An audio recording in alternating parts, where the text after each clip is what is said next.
High everyone, welcome to ধুমকেতু জীৱন। আকৌ এতিয়া উইকেণ্ড যে, সেইকাৰণে ফুৰিব গ'লোঁ ঋষিকেশ, হৰিদ্বাৰ, মছুৰী। তাৰপিছত এতিয়া পেকিং আৰম্ভ হ'ব আৰু মানে তিনিদিনৰ জাৰ্ণি। কি পেকিং কৰোঁ কি পেকিং নকৰোঁ খেলি মেলি হৈ গৈছে। ঋষিকেশ গৈছোঁ যেতিয়া প্ৰথম চাদৰ মেখেলা এযোৰ ভৰাইছোঁ, যিহেতু আৰতি চাম, গংগা আৰতি।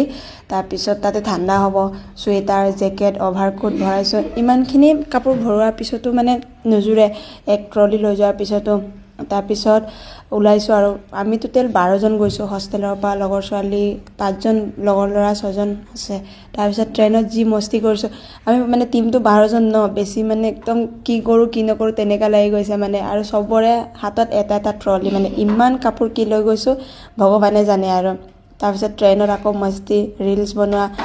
প্ৰথমবাৰ মানে গ্ৰুপ ট্ৰিপ কৰিছোঁ, মানে এনেই গৈ আছোঁ 4জন 5জনকৈ, কিন্তু এইবাৰ 12জন গৈছোঁ। মানে একদম খেলি মেলি লাগি গৈছে, কোন ক'ত আছে কোন ক'ত নাই, কিন্তু ভাল লাগিছে মানে চবৰ লগত ফুৰিব গৈছোঁ যে।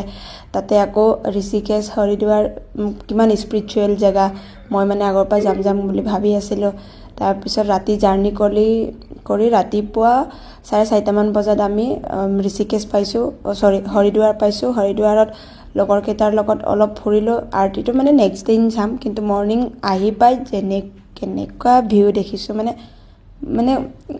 এনেকুৱা ভাল লাগি গৈছে, মানে বিশ্লেষণ কৰিব পৰা নাই। মানে আজি মানে প্ৰথম দিনটোৰ মানে অলপ ক্লিপটো দি দিছোঁ, বাকী পাছত এটা এটা খণ্ডকৈ আহি থাকিব। আচলতে নিজৰ এটা যিখিনি স্মৃতি এইখিনি জীয়াই ৰাখিছোঁ আৰু।